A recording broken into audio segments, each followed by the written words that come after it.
específicos de fármacos frecuentes en la práctica clínica y otros hallazgos frecuentes. Voy a compartir pantalla.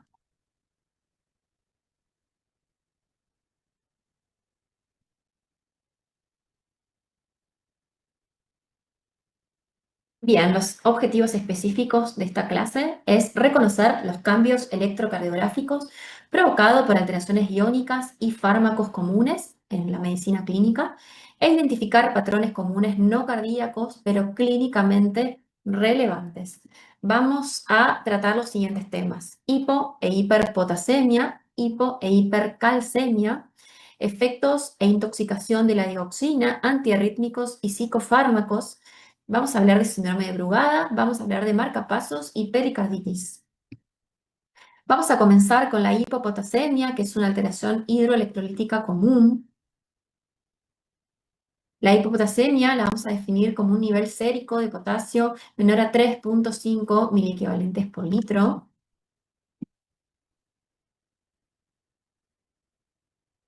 Es un trastorno hidroelectrolítico muy común, muy frecuente en sala de internación general y muy común también en terapia intensiva, en pacientes críticos, y va a provocar, cuando hay valores severos de hipopotasemia, va a provocar alteraciones electrocardiográficas.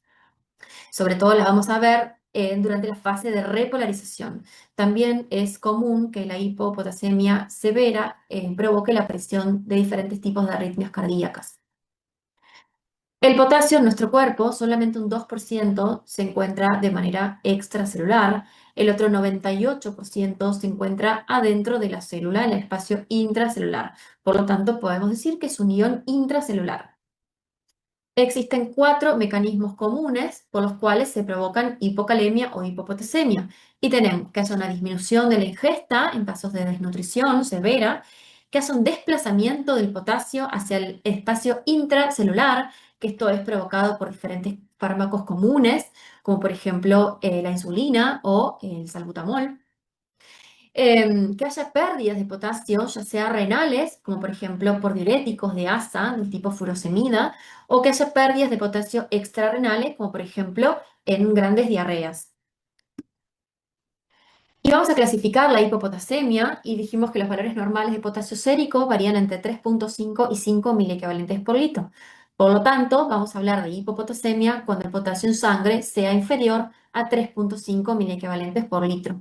A su vez, esta hipopotasemia puede ser leve cuando tenemos un potasio sérico entre 3 y 3.5 miliequivalentes litro. Puede ser moderada cuando nuestro potasio sérico está entre 2.5 y 3 miliequivalentes por litro. O podemos estar en presencia de una hipopotasemia grave cuando el potasio en sangre es menor a 2.5 miliequivalentes por litro. Y cabe destacar que la mayoría de los síntomas clínicos y de los cambios electrocardiográficos de nuestros pacientes van a ocurrir en hipopotasemias moderadas a graves. Bien, entonces, ¿cómo es el cuadro clínico de la hipopotasemia? Los síntomas asociados a la hipocalemia se van a correlacionar con el grado de hipocalemia y con la velocidad de instauración. No es lo mismo una hipopotasemia aguda que una hipopotasemia de instalación más solapada, más crónica. La disminución del potasio plasmático va a generar una hiperpolarización de la membrana celular, lo que va a ocasionar las diferentes manifestaciones clínicas, que son principalmente debilidad muscular, mialgias, parestesias y ciertos trastornos gastrointestinales como diarrea o vómitos. Estos van a ocurrir cuando el potasio sérico es menor a 3 miliequivalentes por litro. Entonces, con niveles más bajos de hipopotasemia, con valores menores a 2.5, hay un empeoramiento del cuadro de debilidad generalizada muscular, primero en extremidades inferiores y que va progresando hacia lo que es tronco y extremidades superiores. Y después, en casos muy severos, puede aparecer una parálisis y fallo respiratorio. También es muy frecuente en hipopotasemias muy severas la aparición de rhabdomiólisis. A nivel cardiovascular, que es lo que nos trae a esta clase, va a provocar alteraciones eléctricas en el electrocardiograma de superficie, en el segmento ST, en la onda T y en la onda U. También va a favorecer la aparición de ciertas arritmias, tanto supraventriculares como ventriculares, como veremos a continuación. Entonces, en cuanto a la fisiopatología de la hipopotasemia, Lo que sucede con el potasio bajo en sangre es que aumentan los potenciales de reposo de transmembrana. En esta imagen de abajo a la derecha podemos ver cuáles son los principales iones del espacio extracelular y del interior de la célula. Como podemos ver, el potasio tiene una escasa concentración en el espacio extracelular, siendo su mayor concentración en el espacio intracelular. Y como podemos ver en la imagen de abajo a la derecha, podemos ver un potencial de acción de transmembrana del cardiomiocito con sus diferentes fases, y el potasio es un catión principal de la fase 1 y de la fase 3, que es la repolarización. Por lo tanto, el músculo cardíaco está más repolarizado en reposo, va a aumentar la duración del potencial de acción a expensas de una reducción en la velocidad y una prolongación en la fase 3 de repolarización, como podemos ver en la imagen. Entonces, ¿qué vamos a ver en el electrocardiograma de un paciente con hipopotasemia? Vamos a ver un aumento en la amplitud de la onda P, vamos a observar una prolongación del intervalo PR, vamos a observar también una depresión generalizada del segmento ST, junto con un aplanamiento e inversión de la onda T, y vamos a ver muy comúnmente la aparición de ondas U y de ondas U prominentes que se observarán mejor en las derivaciones precordiales. También veremos un intervalo QT prolongado aparente debido a que existe una fusión entre las ondas T y las ondas U. Por lo tanto, vamos a tener un intervalo QU largo o prolongado, como podemos ver en la imagen de aquí abajo. Entonces, el electrocardiograma en la hipopotasemia se generará una ilusión de que la onda T es empujada hacia abajo, como podemos ver en la siguiente imagen, con el consiguiente aplanamiento e inversión de la onda T, depresión del segmento ST y una prominencia de las ondas U. Acá lo que podemos ver en este paciente con un valor de potasio sérico de 2,8 miliequivalentes por litro, en este electrocardiograma de 12 derivaciones, vamos a ver que hay una depresión generalizada que no respeta caras del segmento ST y una inversión de la onda T. También vamos a ver ondas U prominentes con un intervalo QU prolongado. Acá, en este otro electrocardiograma de paciente con hipocalemia de moderada a severa, lo que podemos ver también es una depresión generalizada del segmento ST, y nuevamente vemos una inversión de la onda T que se observa mejor, como pueden ver, en las derivaciones D2, D3 y ABF, en las derivaciones inferiores. También vamos a ver ondas U prominentes y una prolongación del intervalo Q. Acá, en este otro electrocardiograma de superficie de 12 derivaciones de un paciente con hipocalemia muy severa, con valores séricos de potasios de 1,9 miliequivalentes litro, lo que vamos a ver, además del intervalo QU prolongado, de ondas U prominentes y de una depresión del intervalo del segmento ST, lo que vamos a ver es una extrasístole alta supraventricular que va a generar un fenómeno de R sobre T y que inicia un paroxismo de torsada de punta. Bien, hasta ahí con hipocalemia, y ahora vamos a ver el trastorno contrario, que es la hiperpotasemia o hipercalemia, que la podemos definir como un nivel sérico de potasio mayor a 5,5 miliequivalentes litro. Las alteraciones en el electrocardiograma generalmente se comenzarán a manifestar cuando la hiperpotasemia es de un grado moderado a severo. La manifestación más temprana de una hipercalemia es un aumento en la amplitud de la onda T, como vamos a ver aquí. Aquí en esta imagen lo que podemos ver es una onda T con mayor amplitud, bien puntiaguda y bien simétrica.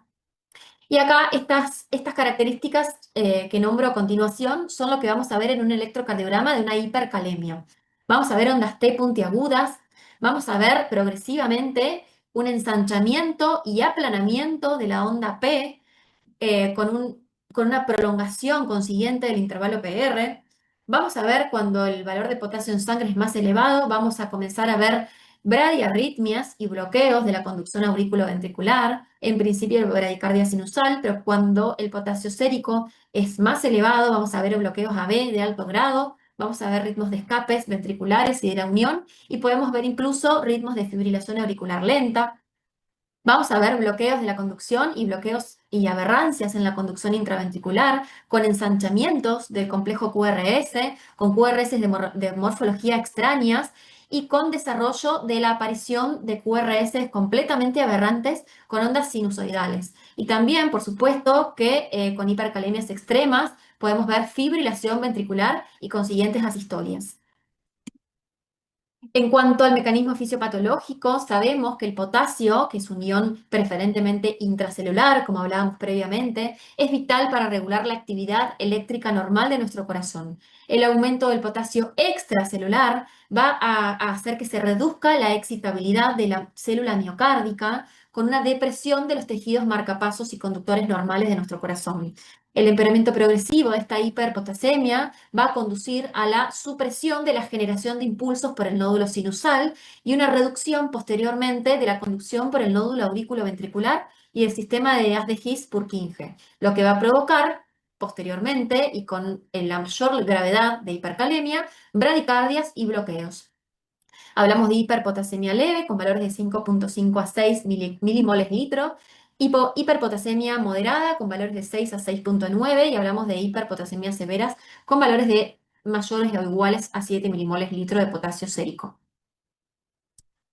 En esta gráfica de acá lo que podemos ver es cómo se va, a medida de que aumenta el nivel de potasio en sangre, cómo comienza a deformarse el segmento ST y el complejo QRS del electrocardiograma. Podemos ver que con valores de 5,5 miliequivalentes litro tenemos en el electrocardiograma una onda T picuda y simétrica en tienda de campaña, y después podemos ver cómo ya en valores mayores a 6 miliequivalentes por litro, las ondas T empiezan a ser picudas y simétricas, que empiezan a tener el mismo voltaje a la onda R del complejo QRS. Ya con valores mayores a 7 miliequivalentes por litro, va a haber una prolongación progresiva del intervalo PR hasta generar una desaparición de la onda P, o sea, ya no hay más ritmo sinusal y hay un ensanchamiento progresivo del complejo QRS, lo que va a generar posteriormente un desmoronamiento absoluto de la onda P y del complejo QRS. Y ya vemos que en valores mayores a 8 miliequivalentes por litro, el QRS continúa ensanchándose, se fusiona con la onda T y adquiere la morfología del tipo sinusoide cuando el potasio es extremadamente alto con valores de 10 miliequivalentes por litro. Estas situaciones, por supuesto, que son urgencias y emergencias clínicas. En este electrocardiograma de superficie de 12 derivaciones, lo que podemos ver es más que nada ondas T bien altas y bien simétricas y puntiagudas. Lo podemos ver en todo el electrocardiograma, se puede percibir muy bien en las derivaciones precordiales y también en las derivaciones de superficie. En este paciente tenía un potasio sérico de 7,5 milimoles por litro. Después, en este otro electrocardiograma, tenemos un paciente con insuficiencia renal crónica en hemodiálisis, era un paciente que suspendió y demoró su tratamiento dialítico 72 horas, entonces llegó al centro de diálisis con una hipercalemia muy grave de 9 miliequivalentes por litro. Y lo que podemos ver en el electrocardiograma son ausencias de ondas P, un ritmo idioventricular bien lento, con un bloqueo en la conducción auriculoventricular, con una morfología que nos muestra un trastorno intraventricular muy grave y aberrante, con un QRS muy ensanchado y con unas ondas T que son de una polaridad coincidente con el complejo QRS en las derivaciones precordiales izquierdas, como pueden ver en las derivaciones B3, B4, B5 y B6. Acá esta es la evolución de un paciente que ingresó a sala de emergencias, a terapia intensiva, con una hipercalemia extrema, también secundaria a no realizar un tratamiento dialítico a tiempo. Entonces, en la imagen de más arriba vemos un ritmo no sinusal, regular, con una bradicardia extrema, con un complejo QRS ancho. En este caso, el paciente tenía un potasio sérico de 9,3 miliequivalentes por litro. Y ustedes pueden ver en las imágenes de abajo cómo se iniciaron primero las medidas médicas tendientes a reincorporar el potasio al intracelular y también si el paciente conserva diuresis se pueden dar diuréticos para eliminar potasio por orina y por otro lado, lo más importante en este tipo de pacientes es iniciar un tratamiento dialítico urgente. Y como pueden ver en las imágenes de abajo, empieza a aumentar la frecuencia ventricular, empieza a aparecer nuevamente la onda P, tratándose nuevamente de un ritmo sinusal, y cómo empieza a hacer más angosto el segmento, el complejo QRS. Bien, hasta aquí los trastornos de hipo e hiperpotasemia, muy comunes en la práctica clínica diaria, cosa de todos los días en los pacientes críticos de terapia intensiva y de unidad coronaria. Ahora vamos a hablar de los trastornos relacionados al metabolismo del calcio, principalmente a la hipocalcemia, que se define cuando existe un nivel de calcio sérico menor a 8 miligramos por decilitro o un calcio iónico menor a 4 miligramos por decilitro. En cuanto a la fisiopatología de los trastornos del metabolismo del calcio y lo que produce eléctricamente, sabemos que la disminución del calcio extracelular va a disminuir el gradiente de transmembrana y lo que va a generar es una prolongación de nuestro potencial de acción de la célula miocárdica, cardíaca, del miocardiocito, a expensas de la fase 2, porque como podemos ver en la imagen de abajo, el calcio es el principal catión implicado en la fase 2 de la despolarización miocárdica. Entonces se prolongará el potencial de acción, se prolongará la sístole a expensas de la prolongación de la sístole. Va a haber un aumento en la excitabilidad de las células miocárdicas y nerviosas y esto inducirá distintos tipos de arritmias. Entonces, ¿qué es lo que vamos a encontrar en el electrocardiograma de un paciente con hipocalcemia? Lo primero que vamos a ver, lo más precoz y lo más característico, es una prolongación del intervalo QT corregido por frecuencia cardíaca. Y esto es como resultado, como hablábamos previamente, del aumento de la duración del potencial de acción y del aumento de la duración del segmento ST. Entonces, lo que podemos ver en ambas imágenes de aquí abajo es un segmento ST prolongado y un intervalo QT corregido también prolongado. Esto es muy característico de hipocalcemia. Acá lo que podemos ver en esta imagen es una comparativa de un electrocardiograma en una derivación de D2 de un paciente con hipocalcemia y lo que sucede con un potencial de acción de transmembrana del cardiomiocito de un paciente con niveles séricos normales de calcio y con hipocalcemia. Y como vemos previamente lo que hablamos, se produce una prolongación del potencial de acción a expensas de la fase 2 y se mostrará una prolongación del segmento ST y una prolongación del intervalo QT.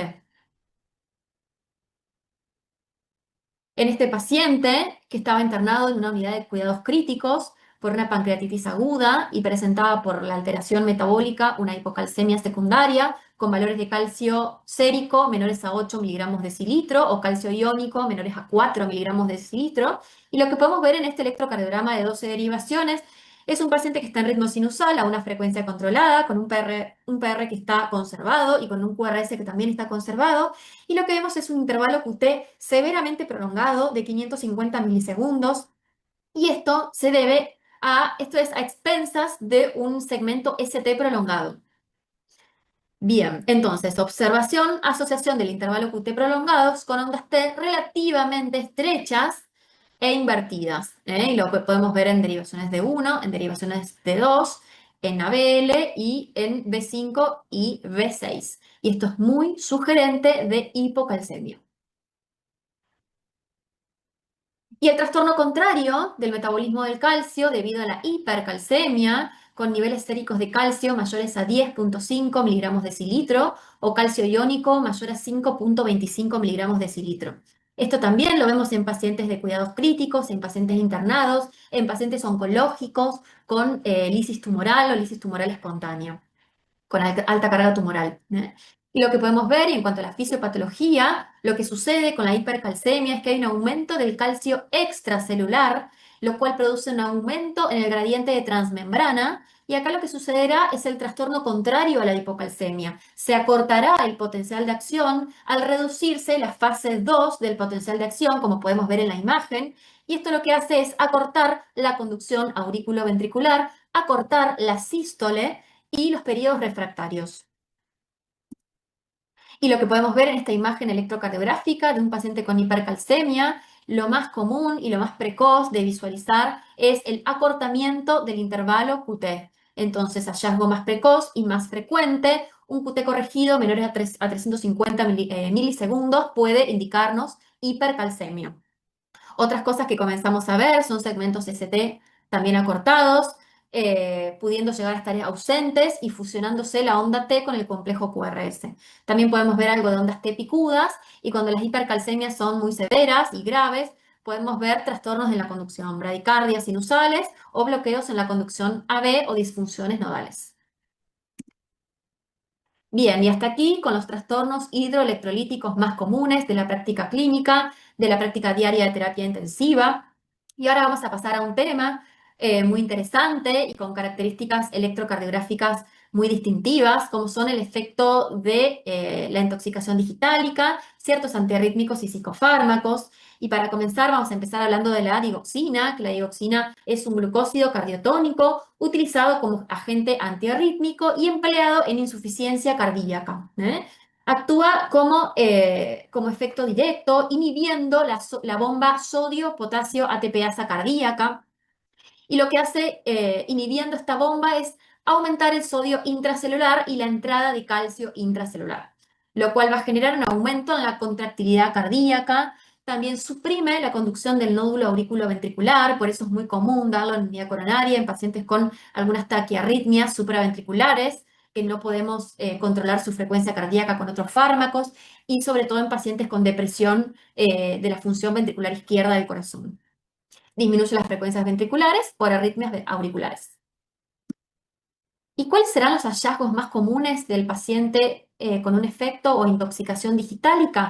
Los cambios inicialmente pueden aparecer en dosis terapéuticas, pero su gran exacerbación eléctrica indicarán toxicidad. Y lo que tenemos más característico que podemos ver en el electrocardiograma es la cubeta digitálica, que es un hallazgo característico muy común, conocido como bigote del Salvador Dalí o tic invertido. Como pueden ver en la siguiente foto, consiste en una depresión del segmento ST que es descendente y que es cóncava y que se une de forma gradual con una onda T que aparece aplanada, invertida o bifásica. Lo que sucede también es que se acorta el intervalo QT, la digoxina corta la duración del potencial de acción y esto se ve reflejado en esta reducción del intervalo QT. Y otra cosa que sucede con la intoxicación digitálica es que se prolonga el intervalo PR por un aumento en el tono parasimpático o vagal y una disminución en la conducción del nódulo auriculoventricular. Entonces, acá lo que podemos ver es un electrocardiograma de superficie de 12 derivaciones de un paciente con intoxicación digitálica y podemos ver la imagen clásica del efecto de la digoxina, con una depresión del segmento ST y con ondas T que adquieren la apariencia de bigote de Salvador Dalí. Fíjense que en este electro lo podemos ver predominantemente en las derivaciones de 2, en la derivación de 3, en la derivación ABF y también lo vemos muy bien en las derivaciones de B2 a B6. Acá en este otro electrocardiograma, nuevamente podemos ver la famosa cubeta digitálica o en bigote de Salvador Dalí, con segmentos ST caídos, que son más evidentes, perdón, en las derivaciones laterales, B4, B5, B6, y también es muy evidente en este caso en la derivación D1 y ABL. Acá en este otro electrocardiograma, además de ver el desnivel del segmento ST en derivaciones de 2, de 3, ABF, D1, ABL, B5 y B6, también podemos ver algunas extrasístoles ventriculares, todo esto relacionado con la intoxicación digitálica. Bien, y terminando con el tema de intoxicación digitálica y repasando algunos cambios electrocardiográficos inducidos por psicofármacos. Sabemos que los psicofármacos, que son fármacos muy utilizados en prácticas clínicas de diferentes patologías psiquiátricas, pueden generar alteraciones electrocardiográficas por sus efectos sobre los canales iónicos. Las más relevantes serán prolongación del intervalo QT, ensanchamiento del complejo QRS y cambios diferentes en las ondas T. Y tenemos antipsicóticos, algunos de los más conocidos son el haloperidol, la risperidona y la quetiapina, son fármacos muy comunes en pacientes internados con delirios. Y el cambio típico que generan electrocardiográficamente son prolongación del intervalo QT corregido. Por lo tanto, es muy necesario que pacientes con delirios medicados con este tipo de fármacos antipsicóticos tengan electrocardiogramas de base y el médico siempre calcule el QT corregido. El mecanismo por el que prolongan el QT es por un bloqueo del canal de potasio y hay riesgo de torsada de punta, especialmente cuando estos pacientes también están tratados con otros grupos de fármacos que también prolongan el intervalo QT. Acá lo que podemos ver es un electrocardiograma de un paciente masculino con tratamiento crónico con haloperidol, ya en dosis tóxicas, por una esquizofrenia. Y lo que podemos ver es una corrida de torsada de punta en contexto de un QT muy prolongado.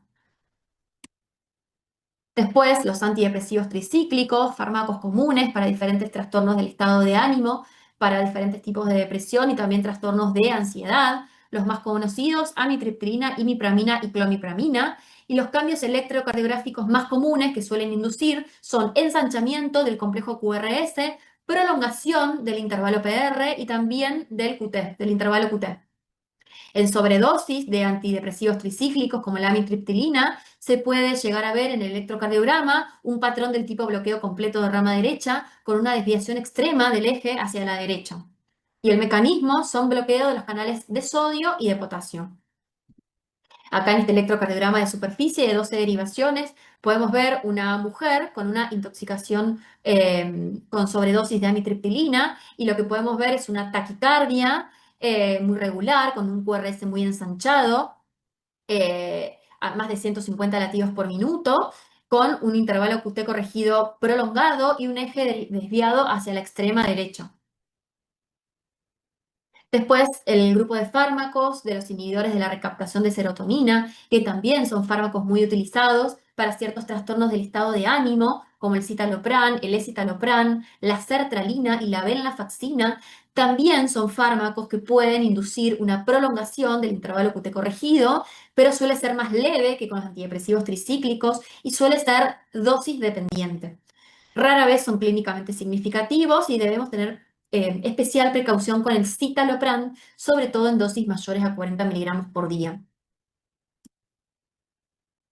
Bien, y pasando a otro tema, vamos a hablar unas palabras de lo que es el síndrome de Brugada, que es una canalopatía primaria, arritmogénica, causa de muerte súbita en pacientes jóvenes, descrita hacia el año 92 por los hermanos Brugada, que se observa una carga genética, una carga con herencia autosómica dominante, con mayor prevalencia en hombres jóvenes y más frecuentemente en raza asiática. ¿Y qué es lo que se produce en el síndrome de Brugada? Se produce un desequilibrio, una alteración de los canales de sodio, principalmente SCN5A, con un gran desequilibrio entre las corrientes de entrada y salida del sodio intracelular, lo cual va a predisponer a arritmias ventriculares malignas. Como dijimos previamente, es una enfermedad con carga genética, donde hay mutaciones, principalmente en la proteína del SCN5A, con un patrón del tipo autosómico dominante, con una penetrancia variable que puede ser de hasta el 50%, lo cual quiere decir que cada vez que hagamos diagnóstico de un síndrome de Brugada, debemos estudiar a toda la familia de este paciente y que clínicamente se puede manifestar o como un síncope cardiogénico arrítmico o como una muerte súbita durante el sueño o puede ser asintomático y ser el hallazgo de un electrocardiograma de superficie de un paciente que acude a una consulta cardiológica. Vamos a tener tres tipos de síndrome de Brugada. El tipo 1 es el más típico, donde hay una supradesnivel o elevación del segmento ST, que será mayor a 2 milímetros en derivaciones B1, B2 y B3, con morfología en COVID o que es patognomónico.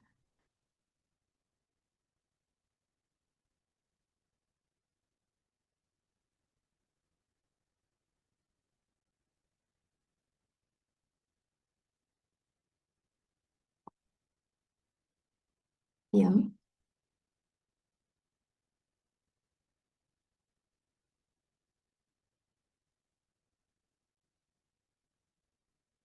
Bien, posteriormente en esta imagen lo que podemos ver es una comparativa entre el Brugada de tipo 1 y el Brugada de tipo 2, en el cual, como ven, en el síndrome de Brugada tipo 1, podemos ver la típica aleta de tiburón en las precordiales derechas, B1, B2 y B3, mientras que en el Brugada de tipo 2 lo que podemos ver es el supradesnivel del ST en silla de montar. Y acá hay una comparativa del electrocardiograma de un paciente con síndrome de Brugada tipo 2 y un Brugada del tipo 3. Fíjense que en el Brugada de tipo 3 vamos a tener una combinación entre las características del Brugada tipo 1 y tipo 2. Fíjense que en derivación B1 parece más supradesnivel del ST en aleta de tiburón, mientras que en B2 parece más un supradesnivel del ST en silla de montar. ¿Cómo hacemos para hacer el diagnóstico de síndrome de Brugada en nuestros pacientes? Bueno, lo principal es un electrocardiograma basal y colocando los electrodos altos. Después hay diferentes tipos de test farmacológicos con ajmalina o con flecainida para desenmascarar un Brugada cuando no es muy claro, no es patognomónico, como es en el caso 3 de Brugada tipo 3. También se pueden hacer estudios genéticos y, como dije previamente, una historia clínica familiar. Y en cuanto al tratamiento del síndrome de Brugada, tenemos que evitar los fármacos y que el paciente presente fiebre. También el antiarrítmico quinidina puede ser un buen tratamiento en casos seleccionados, la ablación epicárdica en casos refractarios y el cardiodesfibrilador implantable como única terapia eficaz para pacientes de prevención secundaria de muerte súbita cardíaca. Bien, ahora siguiendo con otro tema de esta clase, vamos a hablar unas palabras de electrocardiogramas en pacientes portadores de marcapasos. Sabemos que los marcapasos cardíacos se componen de dos elementos muy importantes, que son el generador de los impulsos cardíacos, que es lo que podemos ver en la siguiente foto, que proporcionará el impulso eléctrico para la estimulación miocárdica, y después uno o más electrodos que proporcionarán el impulso eléctrico desde el generador hacia el músculo cardíaco ventricular. Una vez que se estableció la necesidad de estimulación permanente por medio de un marcapasos, debemos, como médicos cardiólogos, seleccionar el modo de estimulación más adecuado para nuestro paciente y eso va a depender del tipo de trastorno de la conducción que tenga nuestro paciente. Tenemos una nomenclatura típica para hablar de marcapasos, en la cual tenemos diferentes letras. La letra número 1 nos refiere a la cámara estimulada, que puede ser ninguna, con la letra O, A de aurícula, B de ventrículo, D de dual o ambas. La cámara detectada o segunda letra también puede ser ninguna, aurícula, ventrículo o ambas. En la tercera letra hablamos de la respuesta a la detección, que también puede haber una respuesta, ninguna respuesta, una provocación, una inhibición o una respuesta dual. Y después hablamos de la cuarta letra que habla de la programabilidad, que puede ser la letra O, ninguna, programable, multiprogramable, telemetría bidireccional o de frecuencia autovariable, que es lo más usado.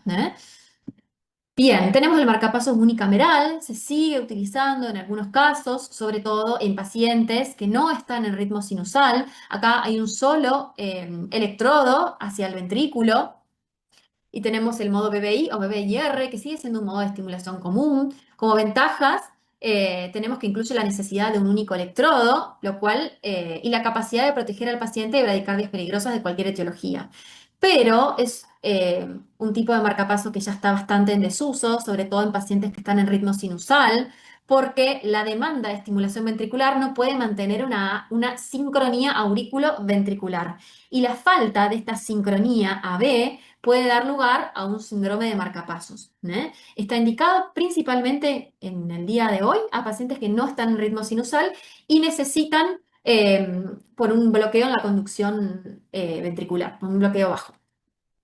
En cambio, si el marcapasos bicameral, en su configuración de DD o de DDR, proporciona una estimulación mucho más fisiológica que el marcapasos unicameral, con una capacidad de detección y estimulación tanto en aurículas como en ventrículos. Son dos cables, electrodos, uno para la aurícula y otro para el ventrículo y un generador.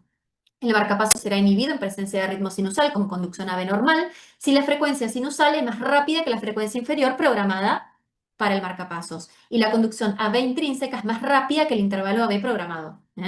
Tanto la aurícula como el ventrículo estarán estimulados por el marcapasos si existe una bradicardia sinusal y un retraso en la conducción auriculoventricular o una conducción AB ausente. El ventrículo se estimulará de forma sincronizada con la aurícula si hay un ritmo sinusal normal con conducción AB retrasada o ausente. Como dijimos, este tipo de marcapasos es el más fisiológico con una sincronía auriculoventricular. Está indicada siempre que el paciente tenga trastornos en la conducción auriculoventricular y mantenga el ritmo sinusal. Y ahora tenemos algunos electrocardiogramas de pacientes portadores de marcapasos. En el de arriba podemos ver que es un marcapaso con inhibición completa. Este es el electrocardiograma de un paciente que está con su propio ritmo, con su propio ritmo sinusal, con su propia conducción auriculoventricular. Abajo lo que podemos ver es una estimulación sincrónica de la onda P. La estimulación sincrónica de la onda P se produce cuando el retraso en la estimulación del nodo auriculoventricular es mayor que el retraso auriculoventricular en el marcapasos. Ahí lo que podemos ver es una onda P en un paciente en ritmo sinusal con una espiga y una conducción por marcapaso ventricular. Después, en esta siguiente imagen de arriba, podemos ver un electrocardiograma de un paciente con estimulación auricular por el marcapasos. Y abajo lo que podemos ver es un paciente portador de marcapaso bicameral con una estimulación secuencial auriculoventricular. Por eso podemos ver las dos espigas. Algunos ejemplos de marcapasos, en el ejemplo de arriba es una derivación de B5, donde se observa una única espiga, que son las líneas rojas inferiores, seguido a una onda P con un intervalo PR normal y un complejo QRS normal. Este es un marcapaseo auricular. Después abajo lo que podemos ver es un marcapaseo ventricular. Es un registro electrocardiográfico donde hay una única espiga de estimulación también marcada por líneas rojas inferiores, seguido por un complejo QRS ancho y atípico que asemeja un latido ventricular. En este electrocardiograma de 12 derivaciones podemos ver un electrocardiograma normal de estimulación ventricular por el marcapasos. El trazado muestra complejos QRS ensanchados típicos del ritmo ventricular de un marcapasos. Se observa la similitud con un patrón de bloqueo de rama izquierda con eje izquierdo. Después, en estas otras imágenes electrocardiográficas, también podemos ver marcapaseo ventricular, el complejo QRS es anormal, ancho, atípico, que se asemeja a un latido ventricular. Los complejos QRS usualmente presentan una configuración de bloqueo de rama izquierda, ya que es más común que el electrodo ventricular se encuentre en el ventrículo derecho.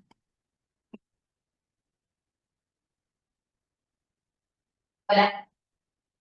Sí. Ali, sí.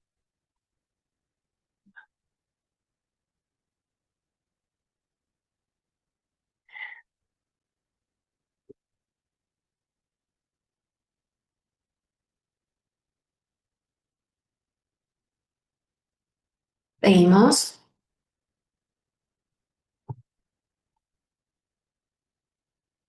Bien, en la imagen de más abajo se puede ver otro registro electrocardiográfico en la derivación de D3, en donde, como pueden ver, observamos dos espigas de marcapaso en cada complejo. Vemos la espiga roja, que es la estimulación auricular, y una onda P asociada, seguida de otra espiga verde ventricular con un complejo QRS estimulado.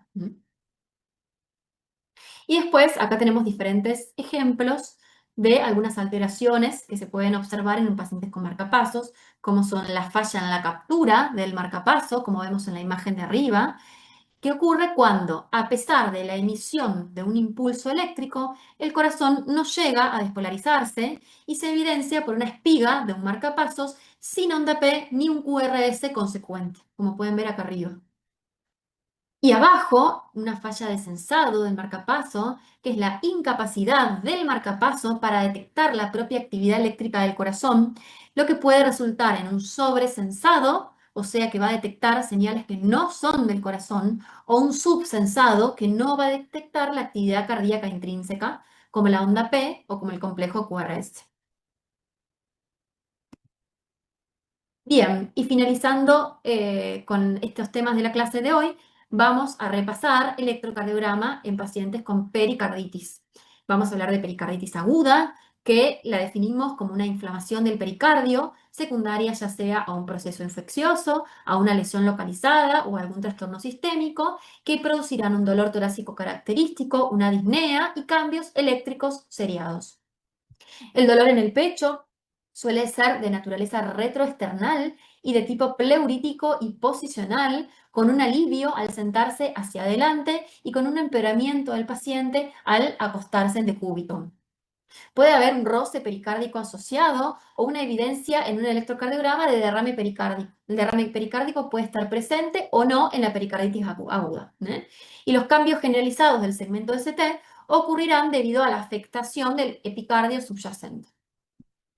La presentación clínica de la pericarditis aguda, tenemos que el dolor torácico es el síntoma más frecuente, suele ser, como dije previamente, de inicio agudo, abrupto y del tipo pleurítico. Generalmente el paciente lo va a referir en la región del precordio o retroesternal, aumenta con la inspiración o con la tos y mejora al paciente al sentarse o al inclinarse hacia adelante, lo que lo llamamos plegaria mahometana.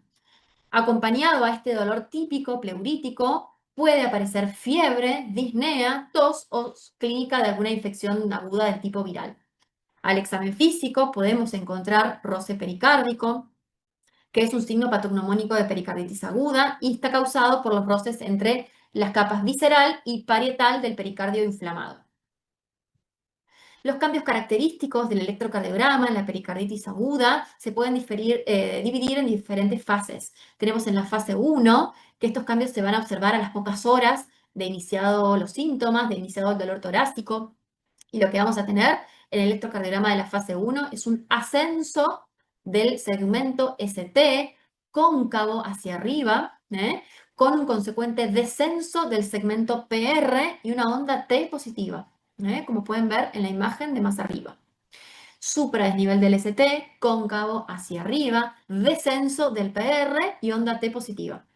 En el electrocardiograma de la fase 2, ocurren a los pocos días de comenzado el cuadro clínico de pericarditis aguda y el segmento ST, como pueden ver, empieza a descender hasta normalizarse y a haber un aplanamiento de la onda T.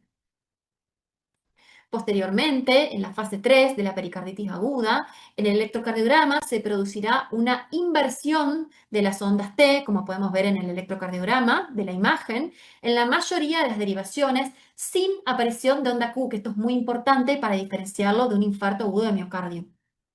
Entonces, es un supradesnivel del segmento ST que no respeta caras, que es generalizado, con un descenso del PR, que evolutivamente va descendiendo ese supradesnivel del ST, va a invertir las ondas T, pero no va a dejar ondas Q. Esto es todo muy característico de la pericarditis aguda y lo diferencia de un infarto agudo de miocardio. Y en la fase 4, en esta fase se produce la normalización de las ondas T y el electrocardiograma retornará a un patrón de normalidad. Suele ocurrir semanas a meses después del cuadro agudo y en algunos pacientes pueden persistir algunas T negativas de la fase 3. Como pueden ver en la imagen, el electrocardiograma tiende a normalizarse con el tiempo en la pericarditis aguda. Entonces, acá nuevamente podemos ver imágenes de las 4 etapas de la pericarditis aguda, con su etapa 1 de supradesnivel del ST cóncavo ascendente y depresión del PR, en su etapa 2 de normalización de los segmentos ST y PR, en etapa 3 con las inversiones de las ondas T profundas y difusas, y la etapa 4 de normalización del electrocardiograma de superficie. Y algunas diferencias electrocardiográficas entre una pericarditis aguda y un infarto de miocardio. Como pueden ver en la imagen, fíjense que en la pericarditis aguda el supradesnivel del ST, como dije previamente, es difuso, no respeta caras, mientras que en el infarto agudo de miocardio la elevación del ST está localizada según la arteria coronaria afectada, por supuesto. Asimismo, el descenso especular del segmento ST está presente en el infarto agudo de miocardio y está ausente en la pericarditis aguda. Y lo otro, como les refería previamente, es cómo es esa elevación del ST, que es cóncava hacia arriba en la pericarditis aguda, mientras que es más convexa en el síndrome coronario agudo con supradesnivel del ST o infarto agudo de miocardio. Estas imágenes, como pueden ver, está el descenso generalizado del segmento PRR, que es muy característico de la pericarditis aguda, afectando a casi todas las derivaciones. Es un hallazgo casi patognomónico, casi diagnóstico de pericarditis aguda y que no está presente en infarto agudo de miocardio con nivel del ST. Y después la depresión recíproca del segmento ST y la elevación del segmento PR en la derivación ABR más menos en B1 también es característica de pericarditis aguda. Y hasta acá llegamos con la clase de hoy. Espero que haya sido de mucha ayuda este repaso de trastornos hidroelectrolíticos, de pericarditis aguda.